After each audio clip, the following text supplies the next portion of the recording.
Listen closely. Most men walk through life surrounded by crowds, yet they're completely alone. They think connection equals safety. They think the noise of others drowns out their weakness. They're wrong. The truth?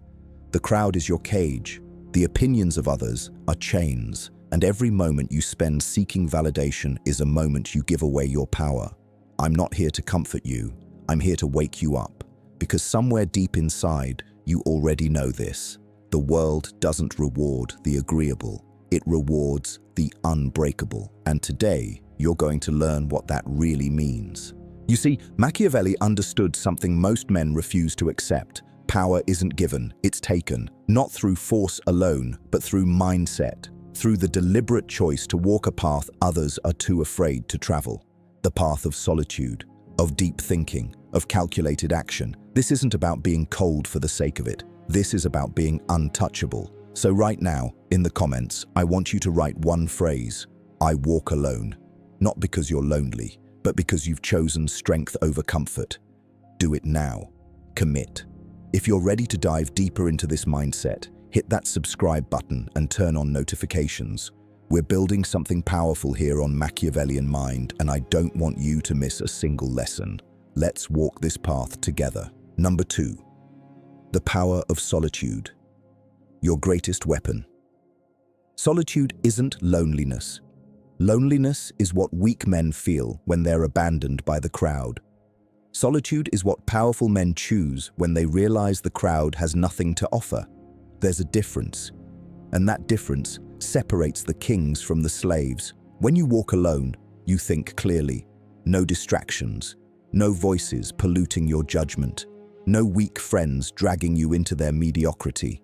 You see the game for what it is. You see people for who they are, not who they pretend to be. And that clarity, that's your edge. Machiavelli wrote that a wise prince must learn to be alone with his thoughts, to strategize without interference, to act without needing approval. Why? Because the moment you need someone's permission, you've already lost. The moment you fear being misunderstood, you've already compromised. Solitude teaches you something the crowd never will: self-reliance. You stop asking, "What will they think?" and start asking, "What do I want?" You stop reacting to the world and start shaping it. This is where your power begins. In the silence. In the space between you and everyone else. That's where you sharpen your mind like a blade. That's where you plan your moves 3 steps ahead while others are still stuck on step 1. Most men avoid solitude because they're terrified of what they'll find there. Their own weakness staring back at them. But you're not most men. You embrace it. You use it. You become dangerous because of it. So tell me right now in the comments, solitude is my power. Let that sink in. Let it become your truth. Because from this moment forward, you don't need anyone. You choose who stays, and that changes everything. Number 3. Think deep. The mind is your kingdom. Here's what separates you from the herd. They react. You think. They move on impulse, driven by emotion, by ego, by fear. You move with precision, with purpose, with cold calculation. That's the difference between a pawn and a player. Thinking deep isn't just about being smart. It's about being strategic. It's about seeing 10 moves ahead while everyone else is celebrating their last win. It's about understanding human nature so well that you can predict behavior before it happens. Machiavelli said it best. Everyone sees what you appear to be. Few experience what you really are. That's the game. You control the surface while you operate in the depths. You smile when necessary. You speak when it benefits you. But beneath it all, you're always thinking, always calculating, always 3 steps ahead. Most men are shallow. They live on the surface of life. They react to what's in front of them without ever asking why it's there or who put it there. They're predictable. And predictable men are controllable men. But when you think deep, you become unpredictable. You see the patterns others miss. You recognize manipulation before it reaches you. You understand that every interaction is a chess match, and most people don't even know they're playing. This is dark psychology at its core. Not evil, not malicious, just real. It's understanding that people are driven by self-interest, by fear, by desire for status and safety. And when you understand these drives, you can navigate any situation. You can influence without force. You can lead without begging. You can win without fighting. But this requires one thing: mental discipline. You must train your mind the way a warrior trains his body. You must study people, study power, study history. You must ask uncomfortable questions and face uncomfortable truths.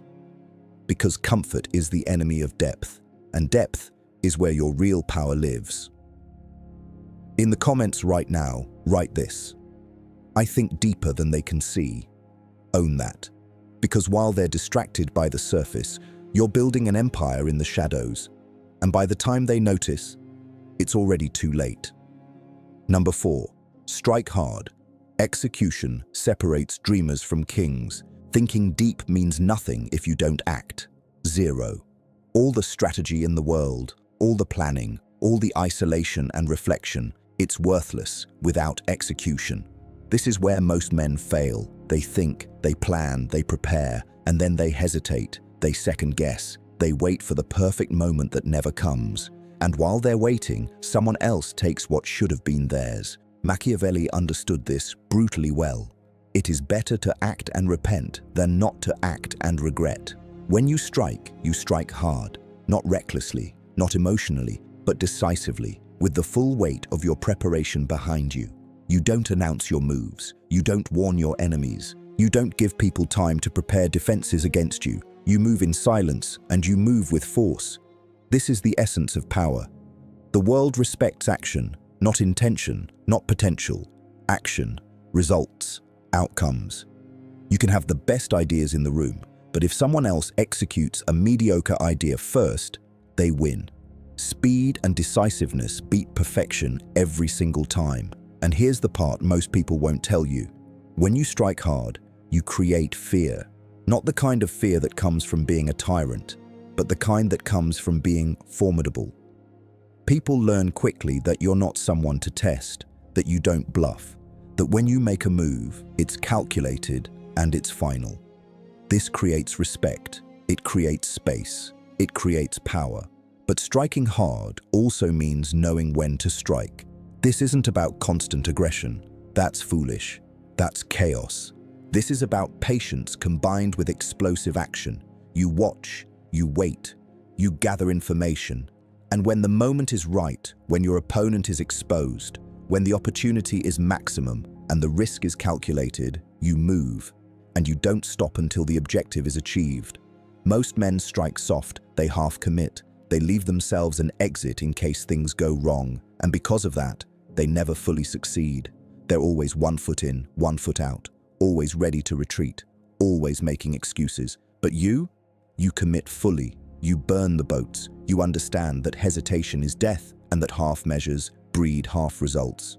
When you decide to act, you act with everything you have. No apologies, no regrets, no looking back. In the comments, declare this: when I move with force. Say it. Mean it, because the world is waiting to see if you're serious, and your actions are the only proof that matters. Show them you're not here to play, you're here to dominate. Number 5, the armor of emotional detachment, becoming untouchable. Let me tell you something that will change your life.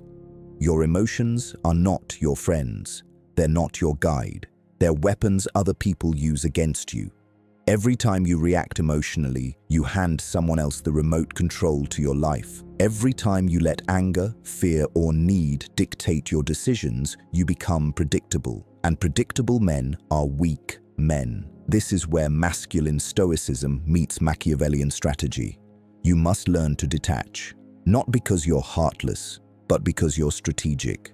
You feel everything, but you control what you show. You experience emotions, but you don't let them drive the car. This is the armor that makes you unbreakable. Think about it. When someone insults you and you explode, they win. When someone betrays you and you collapse, they win. When someone dangles something you want and you chase it desperately, they win. Why? because they've triggered your emotion and now you're reacting instead of thinking. You've lost control. But when you remain calm, when you respond with cold precision instead of hot emotion, everything changes. They can't manipulate you, they can't read you, they can't predict you. You become a mirror, reflecting their energy back at them while revealing nothing of yourself. Machiavelli taught that the prince must appear one way while being another. He must seem compassionate while being ruthless when necessary. He must seem trusting while always verifying. This isn't deception for evil's sake. This is survival. This is power. Because the moment people know exactly how you feel, they know exactly how to control you. Dark psychology reveals this truth. People will exploit your emotional triggers every single time. Your need for approval, exploited. Your fear of rejection, exploited. Your desire for love, status, belonging, all exploited, unless you detach, unless you build that wall between what you feel and what you reveal. Now, this doesn't mean becoming a robot. It means becoming selective. You show emotion strategically. You reveal vulnerability only to those who've earned it, and even then, carefully. You save your emotional investment for what truly matters, not for every person who crosses your path or every situation that tests you. Here's the hard truth. Most people will try to make you feel guilty for this. They'll call you cold, distant, unfeeling. Let them. Their judgment is just another attempt to pull you back into emotional reactivity, into their control. But you're beyond that now. You understand that emotional detachment isn't cruelty. It's clarity. It's freedom. It's the difference between being a victim of circumstance and being the architect of your own reality. When you master your emotions, you master your life. When you control what others see, you control how they respond. And when you stop needing external validation, you become truly dangerous, because there's nothing left to threaten you with. Comment right now. My emotions serve me, not control me. Lock that in, internalize it, because this is the foundation of everything that follows. Without emotional control, you're just another man at the mercy of the world. With it, you're unstoppable. Number 6, the illusion of loyalty. Trust no one completely. This is going to hurt, but you need to hear it. Loyalty is rare. True loyalty is almost non-existent, and the sooner you accept this, the safer you become. Most people aren't loyal to you. They're loyal to what you provide, your value, your resources, your status, your usefulness. The moment that changes, so does their loyalty. This isn't cynicism. This is reality. Machiavelli wrote that men are fickle, that they're driven by self-interest, and that a wise prince never relies on the loyalty of others when his safety is at stake. He was right then. He's right now. Look around you. How many people stood by you when you had nothing? How many stayed when you couldn't offer them anything? How many supported you when it wasn't convenient, when it didn't benefit them, when it actually cost them something? The answer will tell you everything you need to know about loyalty. Here's the Machiavellian truth. You should treat people well. Yes, you should be fair. You should honor agreements. But you should never, ever make yourself vulnerable based on the assumption that others will do the same. Because they won't. Not always. Not when it really matters. This is where dark psychology becomes your shield. You understand that people operate from self-interest, even good people, even people who care about you. When push comes to shove, most will choose themselves, and you can't blame them for that. It's human nature, but you can prepare for it. You prepare by never putting all your trust in one person, by never sharing all your secrets, all your plans, all your vulnerabilities with anyone. You compartmentalize, you distribute trust strategically, you keep your core protected, always. Does this mean you walk through life paranoid and alone? No. It means you walk through life aware and protected. You build relationships, you create alliances, you work with people, but you do it with your eyes open. You do it knowing that circumstances change, people change, and interests shift. You never make yourself so dependent on someone else's loyalty that their betrayal could destroy you. This is the difference between being naive and being wise. Naive men believe in unconditional loyalty. They give everything, trust completely, and then act shocked when they're betrayed. Wise men understand that loyalty has conditions, even if unspoken ones, and they plan accordingly. Here's what you do. Value people for what they are, not for what you wish they were. Appreciate loyalty when you find it, but don't assume it's permanent. Build your life so that no single person's departure can collapse your world. Keep your plans close, keep your vulnerabilities closer, and always, always have a backup plan. This isn't about being cruel or cold. This is about being smart, about protecting what you've built, about ensuring that your success doesn't depend on someone else's character remaining consistent. Because character is tested by circumstance, and circumstance is unpredictable. Machiavelli said, "It's better to be feared than loved if you cannot be both." Why? Because fear is reliable. Love is fickle. Fear is based on consequence. Love is based on feeling. And feelings change like the wind. You don't need to make people fear you, but you do need to make them respect the fact that betraying you has consequences, that you're not someone who forgives easily or forgets quickly, that crossing you isn't worth whatever short-term gain they might get from it. This creates a boundary, a line people think twice before crossing, and that line keeps you safe. Right now, write in the comments, "I trust actions, not words," because that's the only kind of trust that matters. Words are cheap, promises are easy, but actions reveal truth. And when you judge people by what they do instead of what they say, you'll never be blindsided again. You'll see betrayal coming long before it arrives, and you'll be ready. Number 7, the mask you wear. Controlling perception is controlling reality. Here's a secret that powerful men have known for centuries. The world doesn't respond to who you are. It responds to who you appear to be. Your reputation, your image, the mask you show the world. These things matter more than your actual intentions, more than your true character, more than what's in your heart. Because people can't see your heart. They can only see what you show them, and what you show them determines how they treat you. Machiavelli understood this better than anyone. He wrote that a prince must learn to appear merciful, faithful, humane, honest, and religious, especially religious. But he must also be ready to act opposite to these qualities when necessary. The key word, appear. You control the narrative. You shape the perception. You decide what people see, what they believe, and ultimately how they respond to you.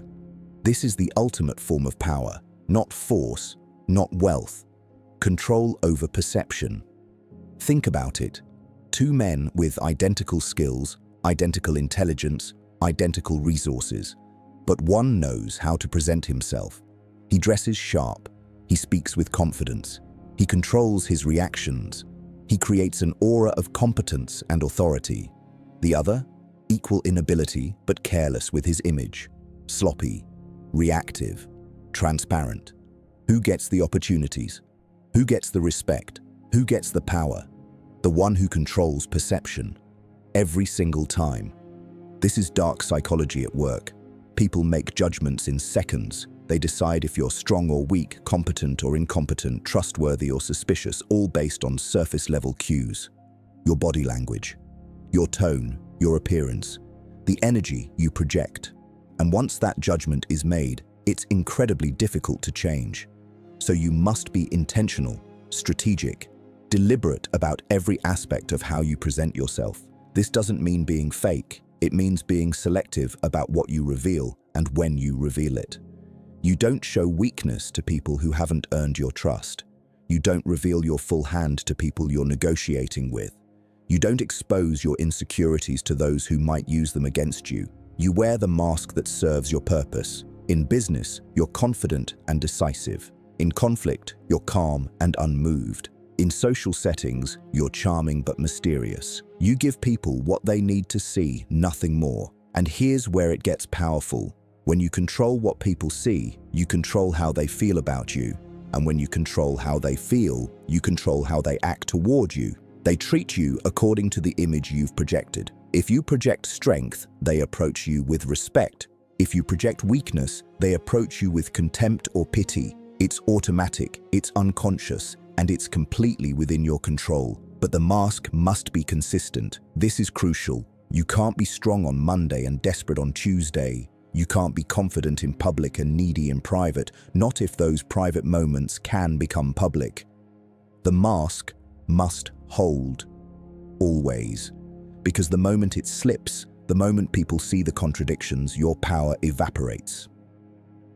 Now, some will say this is manipulation. Let them. The truth is, everyone wears a mask. Everyone presents a version of themselves to the world. The difference is most people do it unconsciously, poorly, reactively. They let their emotions dictate their presentation. They leak information they shouldn't share. They reveal weaknesses they should protect. You don't. You're conscious. You're strategic. You understand that in a world where perception is reality, controlling your image is controlling your destiny. Machiavelli also warned, never appear too perfect, too flawless, because that creates suspicion and envy. You need calculated imperfections, small vulnerabilities that make you seem human, relatable, but never weak. Maybe you admit to a minor flaw that doesn't actually threaten your position. Maybe you show emotion in carefully chosen moments that benefit your image. Strategic authenticity. This keeps people off balance. They think they know you. They think they've seen the real you. But what they've seen is exactly what you wanted them to see. Nothing more, nothing less. And while they're comfortable with their understanding of you, you're 10 steps ahead, operating in dimensions they don't even know exist. In the comments, write this: I control what they see. Own it, because your image is your armor, your reputation is your weapon, and when you master the art of perception, you don't need to fight for power. People simply hand it to you because they believe you already have it. And belief? Belief is everything. Number 8. Eliminate the weak links. Your circle determines your ceiling. Listen carefully. You will become the average of the 5 people you spend the most time with. This isn't motivational nonsense. This is psychological fact. Your environment shapes your standards. Your circle influences your decisions. And if you're surrounded by weakness, mediocrity, and excuses, that's exactly what you'll become, no matter how strong you think you are. Machiavelli advised princes to carefully choose their counselors and advisors because weak counsel leads to weak decisions. The same applies to you. Your friends, your associates, the people you allow into your life, they're either elevating you or dragging you down. There's no neutral ground. Look around you right now. Who's in your circle? Are they ambitious or complacent? Are they disciplined or chaotic? Are they solution-focused or excuse-driven? Do they challenge you to be better or enable your worst habits? Answer honestly, because this is where most men sabotage themselves. They know certain people are toxic. They know certain relationships are draining them, but they hold on anyway, out of loyalty, out of history, out of fear of being alone. And that sentimentality costs them everything. Here's the brutal truth. You cannot save everyone. You cannot carry dead weight and expect to climb mountains. You cannot allow people who don't respect your vision to have access to your energy. Every minute you spend managing someone else's drama, fixing someone else's problems, or defending your choices to people who will never understand is a minute stolen from building your empire. This is where ruthlessness becomes necessary, not cruelty. Ruthlessness, the willingness to cut ties, set boundaries, and walk away from people who no longer serve your growth, even if they're family, even if you've known them for years, even if cutting them off feels harsh. Because what's harsher? Protecting your future or sacrificing it for people who wouldn't do the same for you? You already know the answer. Dark psychology teaches us that people will take as much as you allow them to take. They'll drain your time, your energy, your resources, as long as you permit it. And the moment you start setting boundaries, they'll call you selfish. They'll guilt you. They'll try to manipulate you back into the role of caretaker, of emotional support, of endless availability. Don't fall for it. Their reaction to your boundaries tells you everything you need to know. If they respect it, they're worth keeping around. If they fight it, they were using you. Simple as that. Now, this doesn't mean you become a hermit or burn every bridge. It means you become selective, intentional, strategic about who gets access to you. You build a circle of people who are on your level or above it, people who are moving in the same direction, people who understand the value of time, discipline, and mutual growth, people who don't need you to carry them but walk beside you as equals. This is your council, your inner circle, and it should be small, tight, protected, quality over quantity, always. 5 strong alliances are worth more than 50 weak connections. 5 people who genuinely support your vision are worth more than 500 who just consume your content or show up when it's convenient. Build your circle like you'd build a fortress. Strong walls, few gates, carefully vetted entry. And once someone proves they don't belong, you remove them. Quickly, cleanly, without drama. You don't explain, you don't justify. You simply create distance, and you protect your energy like it's the most valuable resource you have. Because it is. Machiavelli said, "The first method for estimating the intelligence of a ruler is to look at the men he has around him." The same applies to you. Your circle is a reflection of your standards, of your judgment, of your future. If your circle is weak, your future is weak. If your circle is strong, your future is inevitable. Comment right now, "I protect my circle like I protect my mind." Because the people around you either build you or break you, and you're done letting the wrong people stay. Number 9. Silence is power. The less you reveal, the more you control. Most men talk too much. They reveal their plans before they execute. They share their struggles with people who don't care. They explain themselves to those who will never understand. And with every word, they give away power. Silence is one of the most underrated weapons you possess. When you're silent, people don't know what you're thinking. They don't know your next move. They can't prepare. They can't sabotage. They can't steal your ideas or talk you out of your vision. Silence creates mystery, and mystery creates respect. Machiavelli understood that the less a prince reveals, the more formidable he appears. People fear what they don't understand. They respect what they cannot predict. And when you master silence, you become both. Think about the most powerful people you know. They don't broadcast every thought. They don't post every move on social media. They don't need validation or attention for every step they take. They move in silence. They build in private. And they reveal results, not intentions. This is strategic, because the moment you announce what you're going to do, you invite opposition. You invite doubt. You invite people to tell you why it won't work, why you're not ready, why you should wait. And even if you ignore them, their words plant seeds of hesitation. But when you move in silence, you eliminate all of that. You protect your mental space. You maintain momentum. And when you finally reveal what you've built, it's too late for anyone to stop you. Dark psychology shows us that people are more influenced by what they imagine than by what they know. When you're silent, their imagination fills in the gaps. They assume you're more powerful, more prepared, more dangerous than you might actually be. And that assumption works in your favor. Silence also protects you from manipulation. People can't use your words against you if you haven't spoken. They can't twist your meaning or quote you out of context. Loose lips don't just sink ships. They destroy reputations, relationships, and opportunities. Every unnecessary word is a potential liability. Here's the practice. Speak only when it adds value, when it moves you closer to your goal, when it's necessary for the outcome you want. Everything else, keep it to yourself. Your struggles, your doubts, your plans, your private victories, these are yours alone. Share them only with those rare few who've earned that level of trust. And even then, be selective. Let your actions speak. Let your results do the talking. Let your presence communicate what words never could. Because in a world full of noise, silence is magnetic. In a world full of people desperate for attention, restraint is powerful.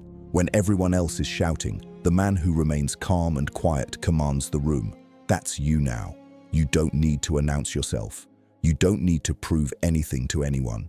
You simply move with purpose, execute with precision, and let the world catch up later. Write this in the comments. I move in silence. I speak through results. Lock that in. Because talking is cheap, common, and forgettable. But results are undeniable, and silence makes them even more powerful. Number 10.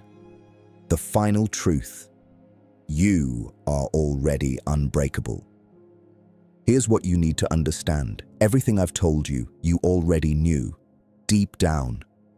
Beneath the noise, beneath the conditioning, beneath all the lies society told you about being nice, being agreeable, being easy to understand, you knew. You've always known that power comes from within, that strength is built in solitude, that the world respects action, not intention.